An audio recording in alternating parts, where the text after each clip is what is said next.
There are many giants in Clash Royale that each serve their own unique purpose, whether it's utilizing the range of the Royal Giant or the force field of the Electro Giant. But there's one thing that all giants have in common, and that's that they do not attack troops, only buildings. With the exception of only one, the giant skeleton. The giant skeleton is not even considered to be an official giant to some people because of how different it is from the other ones. It's the only one that's not even considered to be a win condition. So how does a card concept like this even make sense? What was its purpose supposed to be? That's what we're going to be talking about today. I'll be covering all the major points in the giant skeleton's history and going through all the balance changes it's received while explaining why they decided to change it the way that they did. Before we dive into the history, we need to talk about today's video sponsor, Raid Shadow Legends. Raid Shadow Legends is a free-to-play competitive RPG PvP game with over 700 unique champions and more to come. With millions of different artifact combinations, there's so much depth and different strategies to try out. Raid is constantly evolving with new modes, features, and quality of life changes. There's more than just PvP too. Raid has 12 dungeons to conquer, each with its own unique boss. If you're looking for a new challenge, you're in luck. Raid just added a new boss, Akamori, the Phantom Shogun. This undead general is guarding everything you need for Accessory Ascension, a new feature that allows you to upgrade your gear to even greater heights. And if you've somehow managed to miss out on the incredible animated limited series Raid Call of the Arbiter, then you can check out all 10 episodes on the official Raid Shadow Legends YouTube channel right now. With all of this exciting stuff and more coming to Raid, if you haven't started playing yet, then what are you waiting for? If you're new, use my link or scan the QR code on the screen and get a free starter pack with this cool in-game loot. The Giant Skeleton is one of the original 42 cards in the game, being present since the very beginning of beta. At the time, there was only one other giant, and that was just the Giant. The Giant Skeleton was more expensive than the Giant, but had the ability to attack troops, which definitely gave it a distinct purpose. The ability to attack troops was almost certainly a disadvantage for the Giant Skeleton though because of its special ability. Upon its death, it would drop a giant bomb that would deal 957 damage to any troops or buildings within its radius. A scaled equal leveled Princess Tower had 2,534 health, meaning the bomb took out more than a third of the tower's HP. This meant the goal was getting your giant skeleton onto the opponent's tower to capitalize on all that damage. But that was hard to do since he was easily distracted by troops. Because the bomb did so much damage, the giant skeleton was a great defensive unit that could take out huge swarms of troops. It could even fully take out cards like Witch and Wizard because it did more damage than a lightning spell. This bomb was really the only thing the giant skeleton had going for it. The card was already more expensive than the giant, had less health,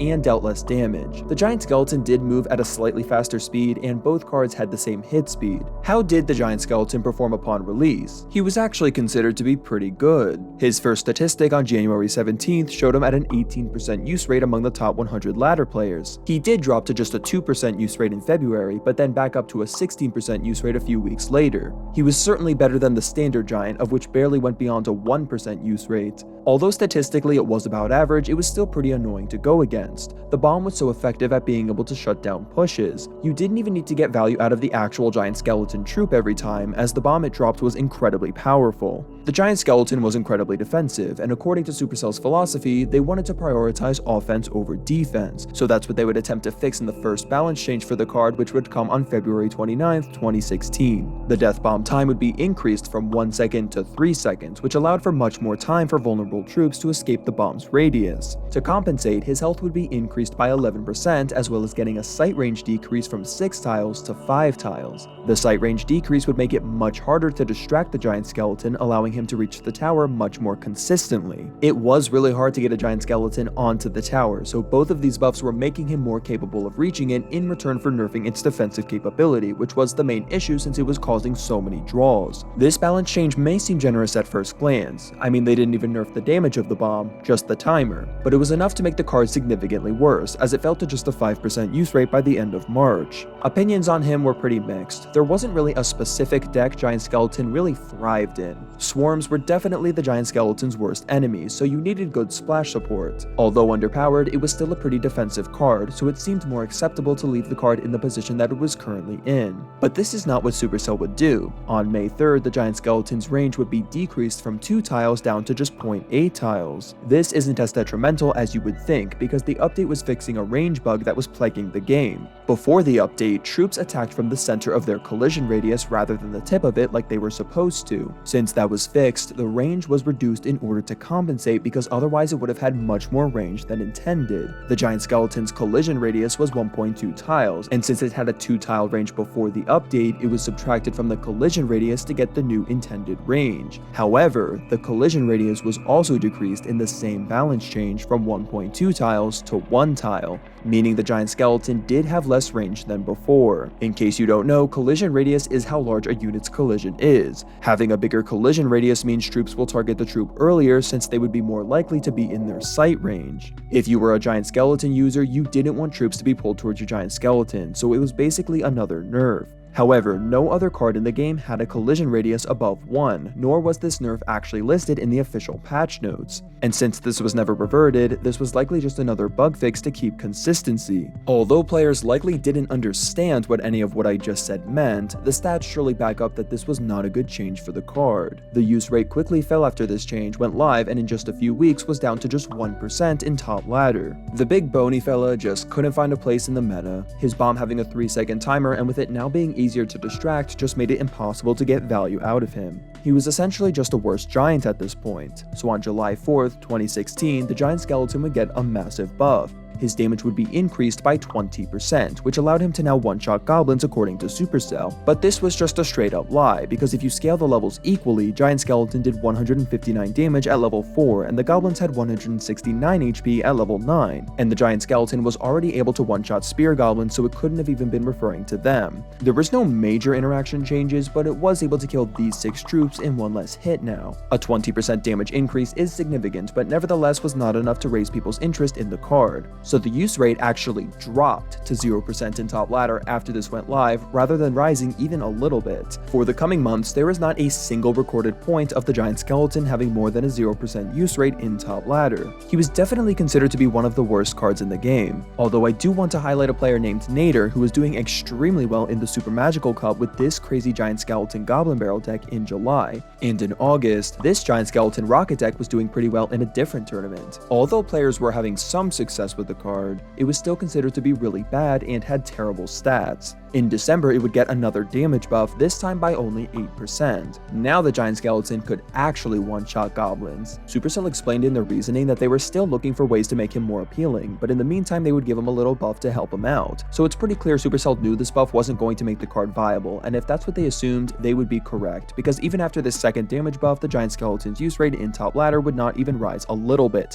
continuing to stay at 0% all the way to the end of 2016. There really just isn't much else to say about this card. There was simply no room for this bonehead in this game. This card was still on Supercell's radar though, so only time would tell to see how they would handle this tricky card.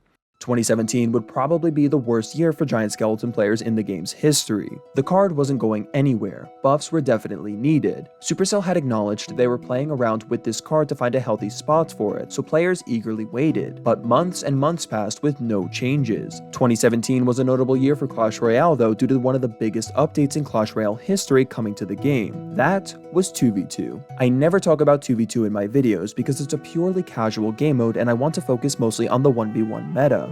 But 2v2 had a drastic impact on Supercell's decision to not buff the Giant Skeleton. As the 2v2 meta developed, Giant Skeleton was actually getting some decent usage in this casual game mode. Lots of players were having a blast with the card, and Giant Skeleton Clone was a pretty popular combo, since if the Giant Skeleton made it to the tower and you cloned it, it practically took out the tower. The Death Bomb was also much more effective in 2v2 too, because people often stacked troops much more. This was never a competitively viable combo in 1v1, and more of a troll deck that could be used for some good cheap wins and nothing more. Because of the Giant Skeleton's popularity in 2v2, Supercell actually used this as justification to not give the card a buff. That's right, Supercell was using a card's popularity in a casual game mode to justify not giving it a buff despite its suffering in competitive and mid-ladder 1v1 play. For the first 11 months of 2017, the Giant Skeleton received no changes whatsoever, remaining at a 0% use rate the entire time, except for a very brief jump to a 0.5% usage rate in July. And no, unfortunately, I couldn't find out what deck was used, but it had gone a full year without even a single person using the Giant Skeleton in the top 200, and if you exclude that tiny brief jump, it was nearly a year and a half with a flatline 0% use rate. The card was just so bad, but with its unexpected popularity in 2v2, Supercell apparently had no interest in trying to fix it like they said they were back in 2016. But finally, in December 2017, the Giant Skeleton would appear in the balance changes for the first time in a year. But it was no creative rework they had been working on the entire year like they may have implied. It was just a simple health buff of 5%, nothing too major. So how did the card fare after this long-awaited buff? Well, one person in the top 200 finished with the Giant Skeleton in the December 2017 season. It was a very heavy Royal Ghost meta though, so maybe the card just needed a chance to thrive in a less chaotic meta.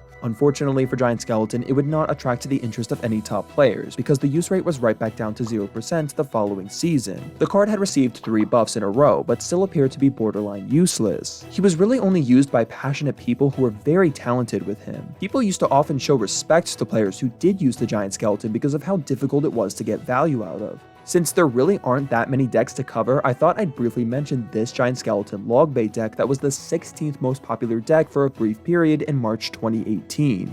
Usually I wouldn't even bother mentioning decks this low on the popularity list, but there really is just nothing else to talk about. The Giant Skeleton Goblin Barrel combo is definitely something noteworthy though, since anytime I did see someone succeeding with the Giant Skeleton, they always had a Goblin Barrel to go with it. Combining all the 1v1 modes, the Giant Skeleton hovered around a 3 to 5% use rate. It was obviously very niche, and I think Giant Skeleton players just didn't really have any expectations at this point. It was generally accepted that this was his fate. He just didn't deserve to be competitively viable. Therefore, it was better for the health of the game for him to stay where he was. That was the thought process of most people at the time. Throughout the entirety of 2018, the Giant Skeleton would get no balance changes. It was unclear as to whether or not Supercell was even attempting to properly fix this card behind the scenes at this point. By the end of 2018, it had a 1% use rate and a 24% win rate in grand challenges, which are abysmal rates. That's basically wizard territory. Anything below 45% in terms of win rate is considered bad. The fact that this card wasn't even winning 1 in 4 battles really just showed how bad the card was at the time. It had gone over a year with no balance changes, and in competitive play had a consistent use rate of 1% or even less for 2.5 years straight. I cannot emphasize how bad these rates are. But even so, a lot of players were pretty content with the way the Giant Skeleton was. It was a pretty defensive card after all, and nobody likes stalemates.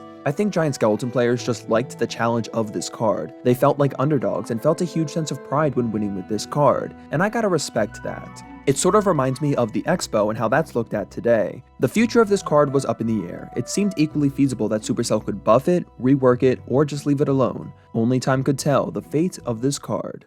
Things surprisingly did get better for the Giant Skeleton in early 2019 despite no changes. Although it still had subpar rates, a popular Giant Skeleton balloon deck, which was considered an off-meta deck, began to do pretty well. It reached top 5 in the world in February 2019 and was able to successfully win in the 20-win challenge the following month. This deck certainly wasn't mainstream meta, but if you wanted to succeed with the Giant Skeleton during this era, this was your most viable option. Despite things starting to look a little better for the Giant Skeleton, it would appear in the balance changes in April 2019. Its first hit attack time would be decreased from half a second to 0.3 seconds, and its mass would be increased from 15 to 18. This means it now had the same mass as the Golem, which made it harder to move. One big interaction change was that now tornadoes couldn't pull it as far. This seems like a pretty fair buff for this underperforming card, and looking at the immediate stats, it seemed to be doing alright. A Giant Skeleton clone deck started to trend for a little bit, and it looked like an extremely fun deck to play, but quickly phased out and the Giant Skeleton's rates dropped. At this point, the card was definitely much better than it had been, but it was still very niche. Although the stats suggested it was a pretty bad card, that certainly was not how it was looked at as. It had some notable upticks through 2019, such as a player named Royal going undefeated with this Giant Skeleton graveyard deck in CRL for 3 matches, and some other popular graveyard decks with the Giant Skeleton would also pop up later down the line. I really want to highlight this Balloon Hunter Fisherman deck that became popular around September because this was a deck that would continue to stay popular going into 2020. 2020. It was a pretty solid year for the giant skeleton. Some pro players said that it might even need a nerf because it just felt so unstoppable in some of these decks where it really worked. If you knew how to play the card, it just got so much value. If you didn't know how to properly utilize it, you probably were going to have little to no success. It was definitely beginning to get a little controversial, and many players commented on how the card was simply just underrated. I think the card was actually in a pretty good position. I don't think every card needs to be equal. If there's a card in a position where it's normally bad but really good in a specific situation, I think that's a positive thing because it encourages creativity and gives the user a high sense of fulfillment when using that card successfully. Regarding the unique circumstances, Supercell left this card alone, not giving it any form of attention for the entirety of 2020. Most people didn't think it needed a buff, and it was popular among casual players now. There were so many different giant skeleton clone decks that weren't that good competitively, but just so fun to play casually. Although it was seemingly in a perfect position, players still took a lot of issue with the card's death bomb. It was just such a frustrating wall to deal with and led to so many stalemates. Despite no direct changes, the giant skeleton's popularity would slowly increase over the span of 2020. He had below average rates at the beginning of 2020, but by December was in 7% of Grand Challenge decks with a 52% win rate, which are healthy stats. These are very average rates and showed the card was not really an underdog off-meta card anymore. One surprising combo that popped up towards the end of the year was Royal Giant with the giant skeleton. The giant skeleton would clear the path to allow the Royal Giant to lock onto the tower. This was the most popular variant you would see, and it was extremely good, pushing to number 1 in the world in the December 2020 season. This honestly was the first giant skeleton deck I would consider to be a mainstream meta deck. This deck thrived going into 2021, and so many people were using it. Although in recent years Giant Skeleton was looked upon generally favorably, it was now looked upon in a much more negative light despite its statistically balanced rates due to its prominence in this frustrating to play against deck. So when March came along, Supercell would rework the Giant Skeleton in an attempt to keep its power level the same, but remove its most frustrating aspect. The damage of its death bomb would be reduced by 53%, but the damage the actual troop dealt would be increased by 28%. This damage buff allowed it to 3-shot fireballees like Musketeer, 2-shot fireballable cards like Magic Archer, and 1-shot loggable cards like the Princess. If left alone, it would do about the same damage to the Princess Tower as it did before. Supercell's reasoning basically explained that the death bomb made the Giant Skeleton not really require any skill to play. The Giant Skeleton was no longer a card that took a lot of skill to get value out of. Previously, really only top pros could make it work competitively, but now almost everyone who played the card for even a little while could easily succeed. Supercell and most players do not like defensive metas, so obviously they were trying to make it more offensive. However, with the death damage being less than half of what it used to be, it was practically useless. It couldn't even take out something as fragile as a flying machine. It was no longer threatening. The death damage was pretty much the only thing the card had going for it. Without it, it was basically just a worse P.E.K.K.A, and the stats definitely reflected this. This card drops to having the 3rd lowest use rate and 4th lowest win rate in Grand Challenges. It wasn't just underpowered, it was completely useless. When I say the Giant Skeleton was nothing without his death damage, I wasn't over-exaggerating. It was arguably in the worst state it's ever been in, and Giant Skeleton players who invested years into playing him were understandably very upset. Sure, Supercell took care of the Giant Skeleton's most frustrating aspect, but without that frustrating aspect, how is he supposed to find a proper place in the meta? In the next set of balance changes, the Giant Skeleton would get some more attention. By now it was the 2nd least popular card in Grand Challenges, so it was in desperate need of some attention. On June 7th, 2021, the Giant Skeleton would get an interesting change. The Death Bomb would be given a new stat, the Crown Tower damage stat, previously only held by spells and the Miner, meaning the damage it dealt to cards versus Crown Towers would be different. For every other card that had this stat, it was always reduced from its normal damage, but in the Giant Skeleton's case, the death damage would be doubled to the current death damage, making it deal close to the amount of damage it used to, but only to Crown Towers. I think this was a perfect change and exactly what it needed. Getting your Giant Skeleton to the Princess Tower was already incredibly difficult even when the card was good, and that reward didn't need to be changed. The main problem was its ability to eliminate massive clumps of troops, so that reduction in reward was unfortunately a byproduct of fixing the actual issue. This balance change fixed that, so now you could still get that high damage reward if it made it to the tower, but still not be able to annoyingly wipe out massive pushes. Although certainly helpful, the card still had unimpressive rates. It was nowhere near where it used to be before the detrimental death damage nerf. It was still basically just being used in troll clone decks. He was back in a position where he was only useful if you really knew how to play him right. Despite his rates being abysmal, he wouldn't receive attention for the rest of 2021. It seems like Supercell was being very careful with this card, letting him settle before taking any drastic action. His rates didn't really change at all after this buff in June. The card never really made it to the tower anyway. So in 2022, Supercell would take another attempt at bringing the giant skeleton to a healthy spot in the meta. This balance change would come in April, and this would be nothing more than a couple of stat buffs. His health would be increased by 7%, as well as getting a hit speed reduction from 1.5 to 1.4 seconds. This seems like a very fair buff at the time, but this wasn't the only buff that would come in this balance change that would affect the giant skeleton's place in the meta. The mirror would also be given a massive buff, now mirroring cards 2 levels higher than its own level instead of 1. After years of making appearances in several different archetypes, what better card could the giant skeleton work better with than himself? I mean, after all, he was an oddball card that never really had any iconic synergies, and the mirror was always an oddball card as well. It was the perfect match. Needless to say, Giant Skeleton was very strong after this buff, and with the mirror's help, thrived a lot in the meta. It was easily the best it's been in years, and it even quickly rose to having the highest win rate in Grand Challenges out of any card. It wasn't just popular with Mirror though. You saw Graveyard decks, Hog Earthquake decks, more Royal Giant decks, and Goblin Drill decks popping up in the coming months. Despite being viable in so many different decks, his use rate was still fairly average. That would be until August 2022. The Electro Giant was actually a much better synergy to the mirror since June, but after that card got nerfed, Giant Skeleton's use rate exploded thanks to the Giant Skeleton mirror combo. This Mother Witch Royal Hogs deck was a new variant that popped up around this time, and it got the most wins in the 2022 CRL 20 win challenge, as well as being used by multiple top 10 players. The Giant Skeleton's use rate skyrocketed to 27% usage with a 53% win rate. People were understandably calling for emergency nerfs. It was pretty crazy to see the sudden rise since both Mirror and the Giant Skeleton had been in their current state for 4 months at this point. But with Electro Giant Mirror being out of the picture now, it just gave more room for other decks like this to thrive. It seemed very likely that the Giant Skeleton would be getting a nerf given its incredibly high rates, but it was still August and the next set of balance changes wasn't scheduled until October. CRL was also happening soon, and historically Supercell in the past has made emergency changes or held off specific balance changes in order to not make the tournament into a low-skill circus. And let's just say, Giant Skeleton Mirror wasn't exactly the highest skilled combo the game has ever seen, so emergency nerfs would come for both of these cards so they would not ruin the tournament. Supercell actually reached out to pros directly involved with the CRL tournament in order to determine what changes would come. What would be soon to follow is nerfs to both the Giant Skeleton and the Mirror in September 2022, killing the combo.